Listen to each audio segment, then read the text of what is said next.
Hi, welcome to the 15th installment of Drive Time with Mike. The lesson format we use at Walnut Street Church of Christ for our small groups known as Community Drive Groups. Thanks for taking the ride with me today.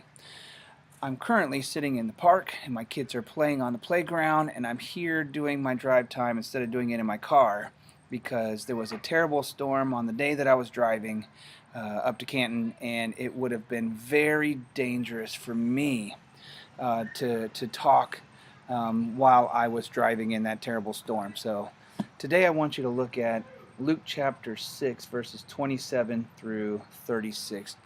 Luke chapter 6, verses 27 through 36, and we will continue our study on what's commonly known as the Sermon on the Mount. Here in Luke, it's called the Sermon on the Plain. Now, if you're like me, Jesus is going to challenge the very basic assumptions of what you think Christianity is or what it means to be a Christian. At least for me, this is the way it was. Maybe you can relate. Let's find out. See, when I was a kid, I was taught, and I don't know if they did this on purpose or if I just picked up on this because of the way things were taught, but I actually thought that the most important thing for me to do was to not sin. So I thought Christianity was primarily about what I didn't do. Yet, in verse 31, Jesus gives us what's known as the golden rule. And here's what he says. He says, as the golden rule, he says, do unto others as you would have done unto you. See, it's very proactive. It's very active. It's very positive. It's not as much about what we are not supposed to do as it is about what we're supposed to be doing. See, Christianity is almost unique in that way. It's really about what we're supposed to be doing. Jesus actually confirms this in Matthew chapter 22, verses 37 through 40, where he says that the two greatest commands are to, one, love the Lord your God with all your heart, mind, soul, and strength. It doesn't say that the greatest command is to not sin. It says to love the Lord your God. It's proactive. It's active. It's positive. It's to choose to prioritize. The word agape means to prioritize. It's to choose to prioritize God.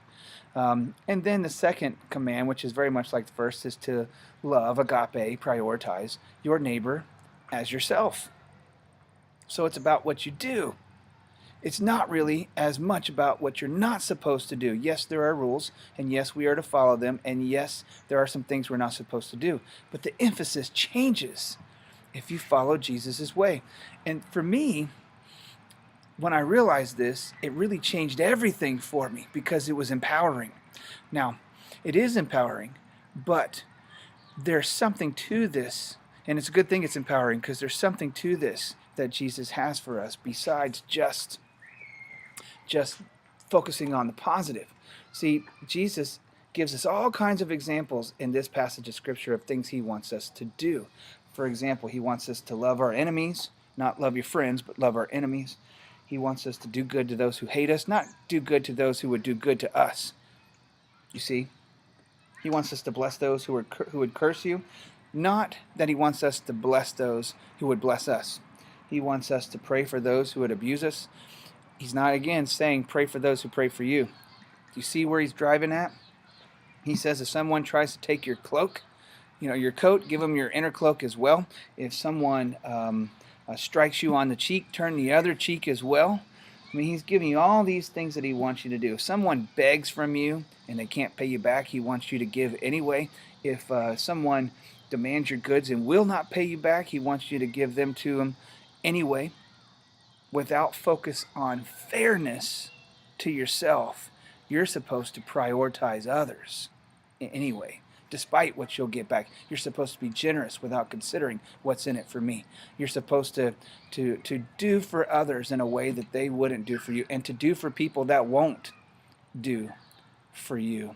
You see, it's a good thing that that Christianity is positive and that it's empowering, because in truth, there's a great challenge, because Jesus wants us to live by a different standard than the rest of the world. He wants us to take it up a notch. He wants us to live by a better standard than the rest of the world. Now you may say, well, why? Why should I do that? Why should I care? Why should I live to a better standard? Well, here's why. It says, But, in verse 35, but love your enemies and do good and lend, expecting nothing in return, and your reward will be great, and you will be sons of the Most High. For he is kind to the ungrateful and to the evil. So you want to be just like God. You want to imitate God, and that's what you're trying to do. And here's what he says. He says, you will be the sons of God. Now that sons there means children, sons and daughters. It's not just for men. But this doesn't mean that, you will become sons of God. It doesn't mean that if you follow these rules or if you focus on these things that you will become sons of God, because you are all already children of God. If you're a Christian, you're a child of God. What this means is this, and in the Greek, this is what it means, that you will be identified as children of God. You will be identified as children of God.